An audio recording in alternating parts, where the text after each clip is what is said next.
먼저 오늘 본문 말씀부터 소개하겠습니다. 신약성경 요한복음 제13장입니다. 신약성경 169면 요한복음 13장 1절 이하 17절까지 제가 읽겠습니다. 유월절 전에 예수께서 자기가 세상을 떠나 아버지께로 돌아가실 때가 이른 줄 아시고 세상에 있는 자기 사람들을 사랑하시되 끝까지 사랑하시니라. 마귀가 벌써 시몬의 아들 가룟 유다의 마음에 예수를 팔려는 생각을 넣었더라. 저녁 먹는 중 예수는 아버지께서 모든 것을 자기 손에 맡기신 것과 또 자기가 하나님께로부터 오셨다가 하나님께로 돌아가실 것을 아시고 저녁 잡수시던 자리에서 일어나 겉옷을 벗고 수건을 가져다가 허리에 두르시고 이에 대야에 물을 떠서 제자들의 발을 씻으시고 그 두르신 수건으로 닦기를 시작하여 시몬 베드로에게 이르시니 베드로가 이르되 주여 주께서 내 발을 씻으시나이까. 예수께서 대답하여 이르시되 내가 하는 것을 내가 지금은 알지 못하나 이후에는 알리라. 베드로가 이르되 내 발을 절대 씻지 못하시리이다. 예수께서 대답하시되 내가 너를 씻어주지 아니하면 내가 나와 상관이 없느니라. 베드로가 이르되 주여 내 발뿐 아니라 손과 머리도 씻어 주옵소서. 예수께서 이르시되 이미 목욕한 자는 발밖에 씻을 필요가 없느니라. 온몸이 깨끗하니라. 너희가 깨끗하나 다는 아니니라 하시니 이는 자기를 팔 자가 누구인지 아심이라. 그러므로 다는 깨끗하지 아니하다 하시니라. 그들의 발을 씻으신 후에 옷을 입으시고 다시 앉아 그들에게 이르시되 내가 너희에게 행한 것을 너희가 아느냐. 너희가 나를 선생이라 또는 주라 하니 너희 말이 옳도다. 내가 그러하다. 내가 주와 또는 선생이 되어 너희 발을 씻었으니 너희도 서로 발을 씻어주는 것이 옳으니라.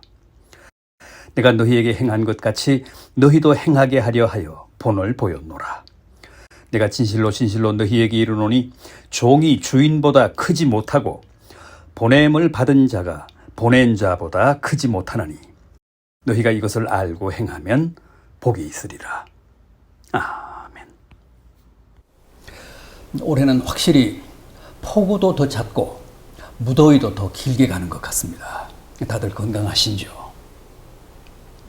코로나19도 좀처럼 끝나지 않고 지금도 주변에서 계속 확진자들이 발생하고 있어서 불안하기는 마찬가지인데 모쪼록 건강과 안전에 각별히 유의하시기를 당부드리면서 이제 오늘 이 본문 말씀을 잠시 함께 생각해 보도록 하겠습니다. 본문 15절을 보십시오. 내가 너희에게 행한 것 같이 너희도 행하게 하려 하여 본을 보였노라.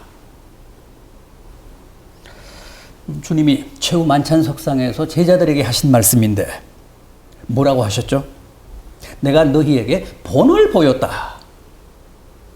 너희도 나처럼 행하게 하려 하여 너희도 나처럼 살게 하기 위해 모범을 보였다는 말씀인데 그럼 주님이 여기서 보이셨다는 그 본이란 대체 어떤 것이었는지 한번 확인해 보도록 하겠습니다.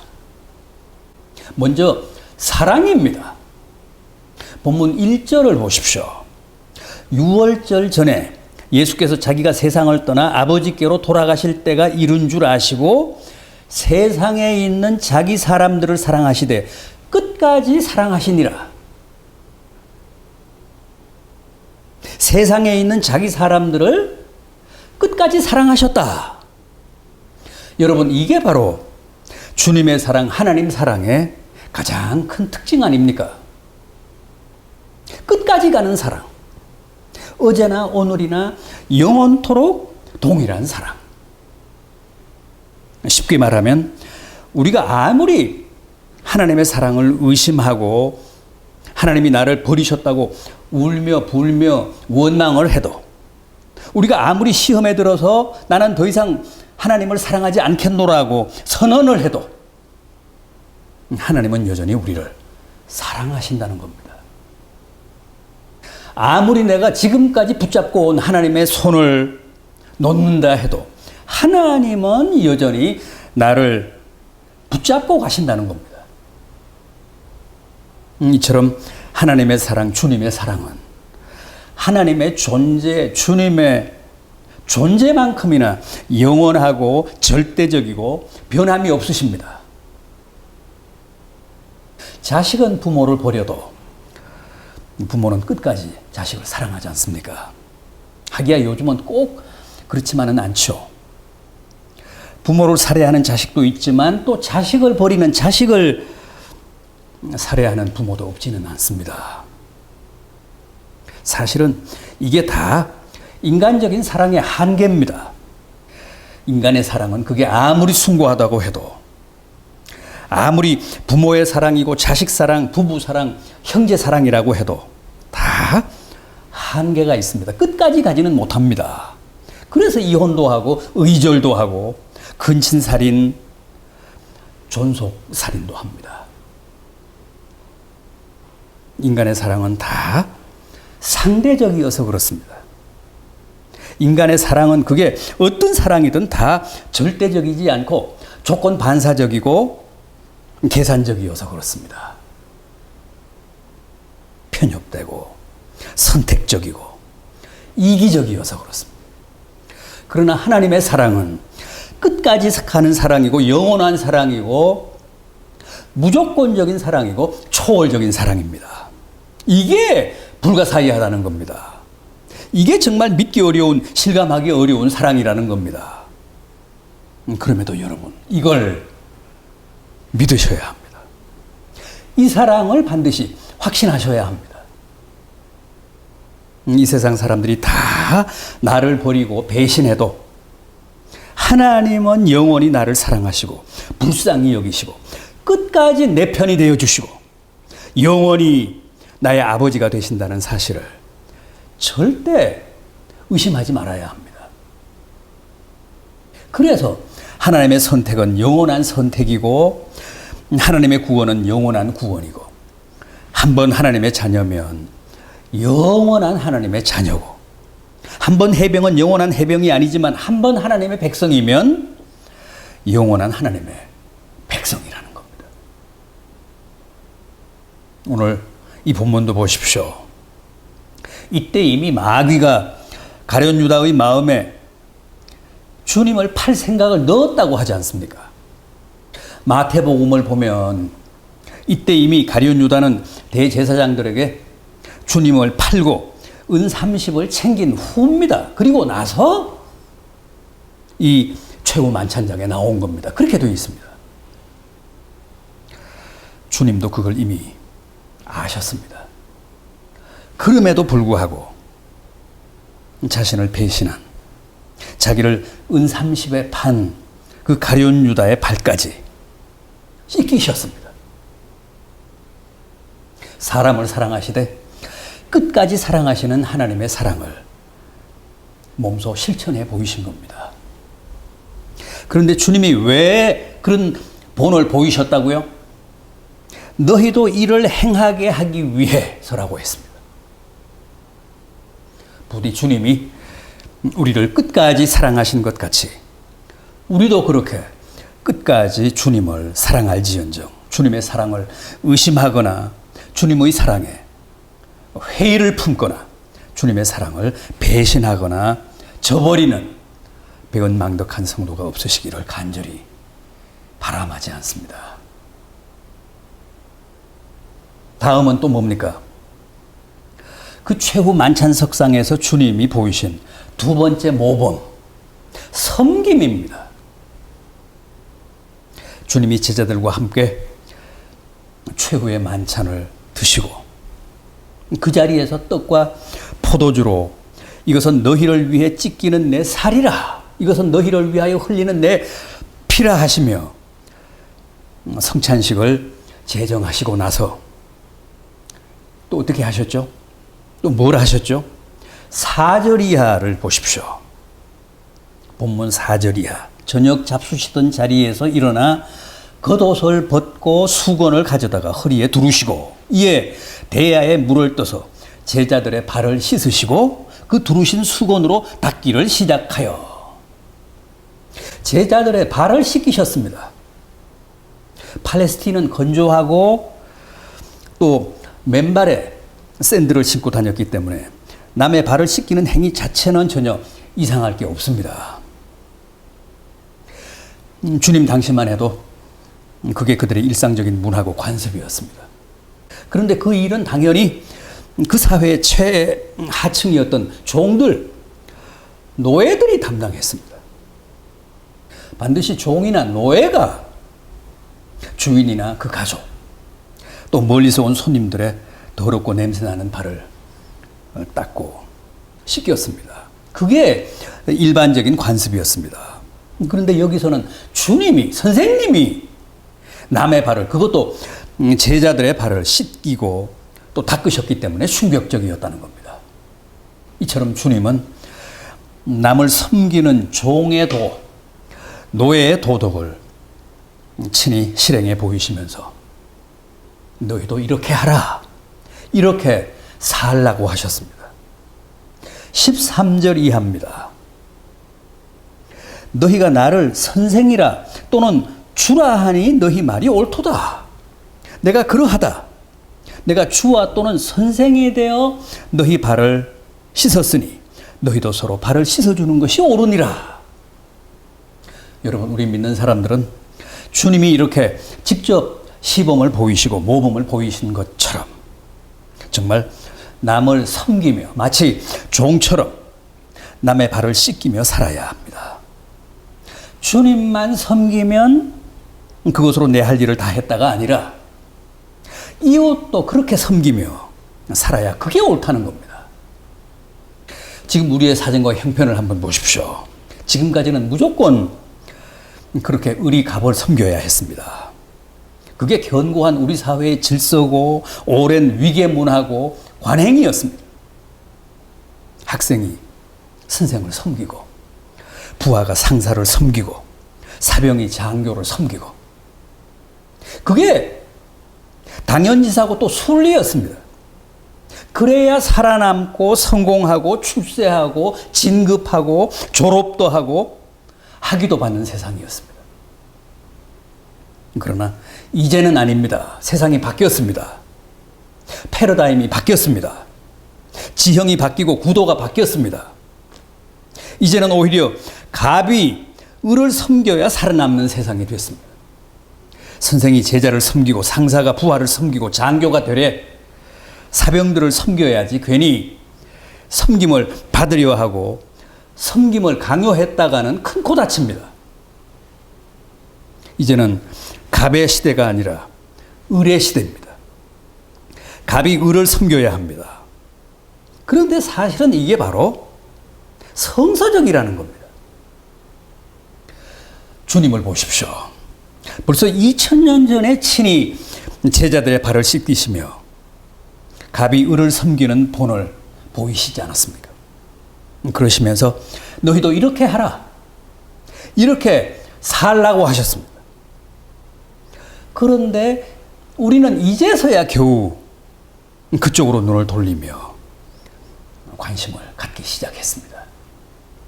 그러나 아직 멀었습니다. 갈 길이 멉니다. 기독교는 분명 갑의 종교가 아니고 을의 종교입니다. 제자들이 주님의 발을 씻긴 게 아니라 주님이 제자들의 발을 씻으시며 그들을 섬긴 종교입니다. 그런데도 아직 교회 안에 권위주의는 하늘을 찌릅니다. 목회자들을 보십시오. 입으로는 말로는 다 종이라고 합니다. 그러나 행동은, 삶은 언제나 종이 아니라 주인입니다. 상전입니다. 제왕입니다. 마가복음 10장 45절에서 주님은 내가 온 것은 섬김을 받으려 함이 아니요 도리어 섬기고 자신의 목숨을 많은 사람의 대속물로 주려 함이라고 하셨습니다. 섬기는 종교, 섬기는 신앙, 섬기는 삶이 바로 기독교고 기독교 신앙의 본질이고 기독교 신자들의 삶의 참모습입니다. 이제 마지막으로 주님이 최후 만찬석상에서 보이신 또 하나의 본을 생각해 보겠습니다. 뭡니까? 남에 대한 깊은 배려입니다. 이해입니다. 7절 말씀을 한번 보십시오. 예수께서 대답하여 이르시되 내가 하는 것을 내가 지금은 알지 못하나 이후에는 알리라. 당시의 사회적 관습이나 문화로 볼 때 주님이 제자들의 발을 씻기신 사건은 확실히 충격적이었습니다. 그럼에도 다른 제자들은 당혹스러워하면서 주님의 그 퍼포먼스에 응해서 주님 앞에 발을 내밀었습니다. 그러나 베드로는 완강했습니다. 이건 도저히 있을 수 없는 일이라는 거죠. 6절 하반절 주께서 제 발을 씻으려 하시나이까. 8절 베드로가 이르되 내 발은 절대 씻지 못하시리이다. 그래서 주님이 이렇게 말씀하신 겁니다. 내가 하는 이 일을 네가 지금은 알지 못하지만 언젠가는 반드시 알게 될 것이다. 주님은 참 남을 많이 이해하셨습니다. 다른 사람이 당황스러워하고 송구스러워하고 용납이 잘 안 되고 납득이 안 돼서 혹은 상식적으로 받아들일 수가 없어서 반발하고 거절하고 거부하고 사양해도 언젠가는 꼭 이해할 날이 올 것이라며 그걸 다 수용하고 포용하셨습니다. 우리는 우리를 반대하거나 거절하며 반기를 들면 가차없이 물리치고 짓밟고 아예 싹을 자르려고 하는데 주님은 결코 그렇게 하시지 않았습니다. 그럴 수도 있다며 상대를 다 이해하셨습니다.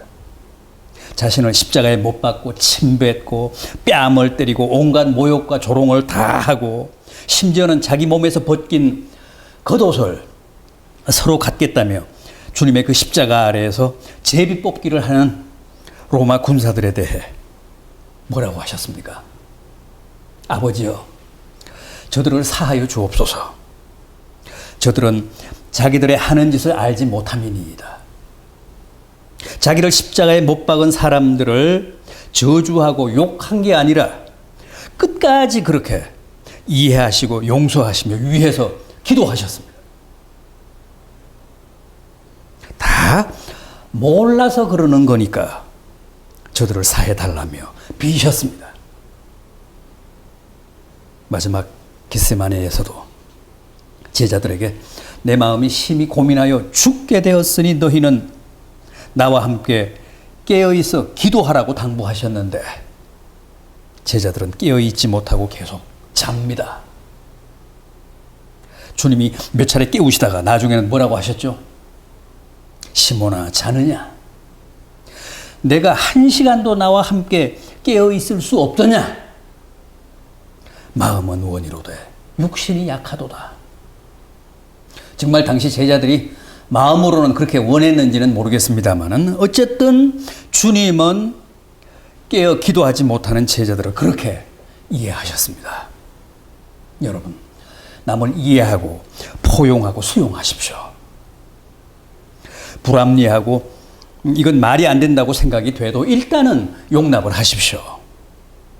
이건 아니라며 완강하게 반대하는 베드로에게 네가 지금은 모르지만 언젠가는 반드시 모든 것을 알게 될 것이라며 베드로의 그 반발을 용납하셨던 주님처럼 남을 좀 그렇게 관대하게 대하십시오. 다 몰라서 그런 거니까 저들을 용서해 달라며 도리어 어리석은 인생들의 사죄를 비셨던 주님처럼 남을 좀 더 많이 용서하며 사십시오. 생각해 보십시오.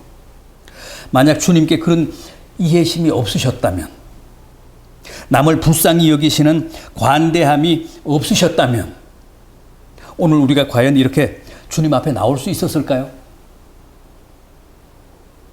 주님은 우리가 반항하고 범죄하고 실수하고 회개하고 돌아서서 또 똑같은 죄를 짓고 서원하고 다짐하고 맹세한 것들도 다 밥 먹듯이 깨고, 그런데도 그걸 이해하시고 다 용서하시고 다 수용해 주셨기 때문에 오늘도 우리가 이렇게 하나님의 자녀의 신분과 지위를 유지하며 살아가고 있는 거 아닙니까? 부디 주님이 보이신 본처럼 우리도 언젠가는 저 사람도 제 무지를 알고 제 허물이 얼마나 큰가를 깨닫고 제 잘못을 시인하며 회개할 날이 오겠지 하며 남을 좀 더 이해하고 용납하고 포용하며 사시는 보다 관대하고 너그러운 성도들이 되시기를 진심으로 기원합니다. 기도하시겠습니다.